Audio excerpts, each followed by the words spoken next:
En fyrst að meginmáli þáttarins. Margt bendir til að enn eitt félagið sem tengist Jakobi Valgeiri Flósasyni, útgerðarmanni í Bolungarvík, hafi fengið afskrifaðar háar fjárhæðir í Landsbankanum. En eins og Kastljós greindi frá fyrir síðustu jól, hafa 20 milljarða skuldir verið afskrifaðar í bönkum vegna annarra félaga sem tengjast Jakobi.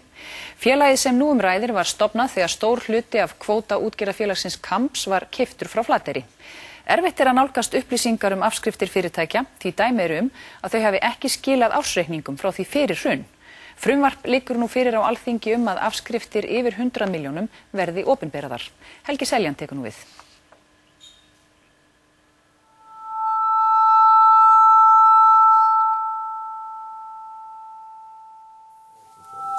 Síðastliðið haust fjallaði Kastljós afskriftir Landsbankans til lítils útgerðarfyrirtækis á Hornafirði. Félagið fekk afskrifað 2,6 milljarða króna gegn því að eigendur þess myndu færa 500 milljónir inn í fyrirtækið í formi hlutafjár. Það vakti óneitanlega athygli að eigandi félagsins, útgerðarrisinn Skinney Þinganes, hafði ári áður greitt eigendum sínum 600 milljónir króna í arð. Áður hafði Landsbankinn farið þveröfuga leið gagnvart útgerðarfélaginu Festi í Grindavík sem hafði verið tekið yfir af bankanum. Bankastjóri Landsbankans hefur þó hafnað því að mismunur sé á afgreiðslum þessara tveggja fyrirtækja.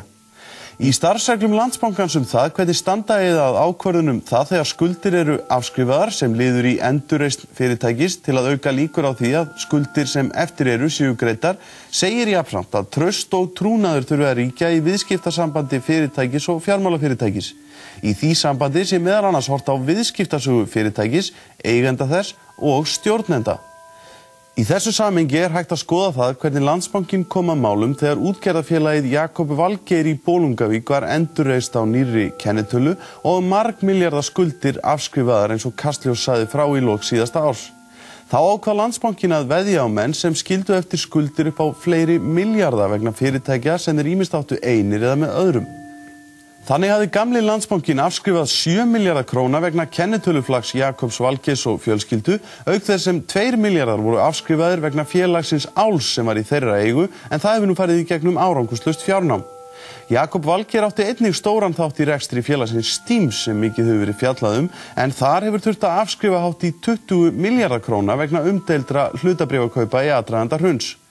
Þessi viðskiptasaga Jakobs kom þó ekki í veg fyrir að forsvarsmenn Landsbankans heimiliðu honum að yfirtaka tæplega milljarðslán sem Landsbankinn hafði veitt viðskiptafélaga hans til að kaupa kvóta og skip Festis sem sett var í þrot eins og áður segir. Kastljós hefur ítrekað reynt að afla upplýsinga afdrif skulda annars félag sem Jakob Valgeir ásamt fjölskyldu sinni og hraðfrystihúsinu Gunnvöru í Hnífsdal. Það félag, Halli IS, heldur á stórum hluta þess kvóta sem áður tilheyrði Kambi HF á Flateyri, en fór þaðan þegar kvótin var seldur árið 2007.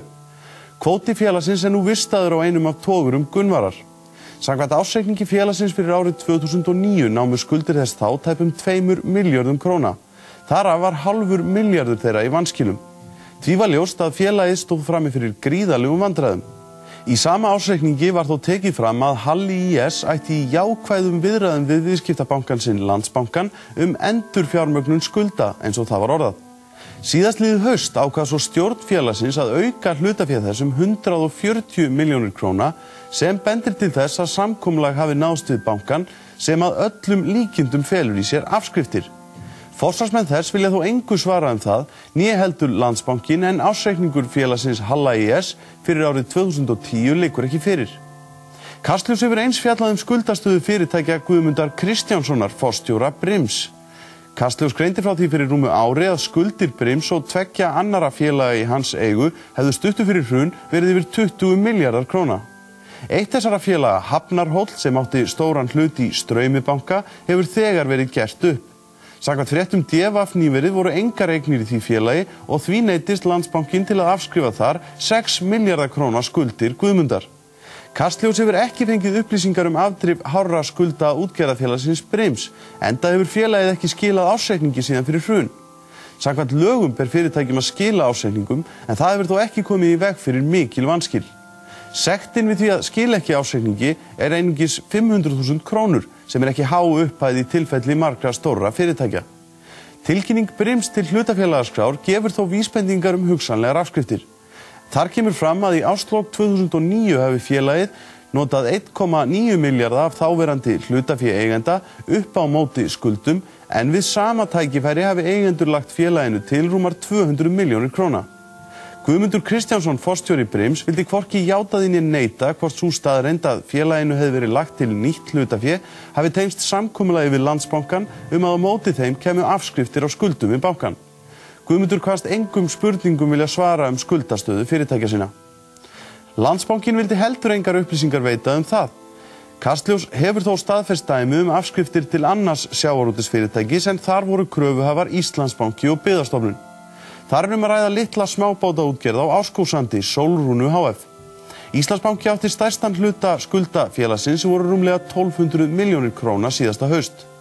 Bankinn ákvað að afskrifa skuldir fyrir hálfan milljarð á fyrirtækið svo það geti haldið áfram rekstri gegn því að Byggðastofnun skrifaði einnig niður skuldir Sólrúnar á móti. Byggðastofnun á veð í fiskverkunarhúsi og tækjum Sólrúnar. Stjórn Byggðastofnunar féllst á þetta og afskrifaði þar með 30 milljónir af skuldum félagsins. Eins og áður segir liggja upplýsingar afskriftir fjármálafyrirtækja á skuldum ekki á lausu og erfitt getur verið að afla slíkra upplýsinga ef fyrirtækin skil ekki ársreikningum. Tvær þingkonur, Margrét Tryggvadóttir úr Hreyfingunni og Eygló Harðardóttir, Framsóknarflokki, hafa nú lagt fram frumvarp á Alþingi sem miðar að því að gera afskriftirnar opinberar á sama hátt og laun landsmanna eru gerð opinber á hverju ári.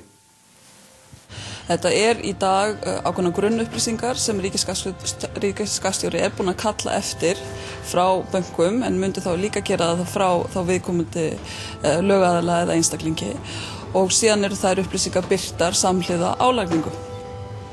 Við teljum að það sé nauðsynlegt að fá upp á yfirborðið hvernig staðið að afskriftum bæði hjá einstaklingum og fyrirtækjum og þetta að mínum að eina leiðin til þess að fá bara ákveðið gagnsæi í því hvernig verið að standa að afskriftum í bankakerfinu.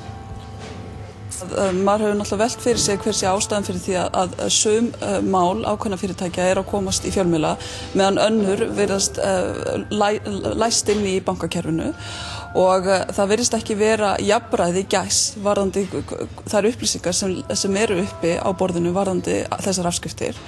Og síðan líka náttúrulega það alveg gífurleg tortryggni í samfélaginu það hvernig verið að fara með þá afskriftasjóði sem fjármálakerfi hefur til ráðstöfunar og þó að þeir hafi sett sér ákveðnar starfsreglur að þá tel ég að þetta ætti að geta veitt þá auki aðhald til þess að fara að þeim starfsreglum sem þeir hafa sett sér sjálfur. Og ég held að eina leiðin til þess að við getum unnið okkur út úr þessari tortryggni það að hreinlega fá allar upplýsingar upp á borðið. Það getum við gert í gegnum skattkerfið á einfaldan máta án nokkurs sérstaks mikils kostnaðar fyrir samfélagið og þá myndi þessu upplýsingar bara liggja frammi ásamt álagningarskráni þann tíma sem lög segja til álagningarskráin megi liggja frammi og síðan að því loknu þá því kippt tilbaka.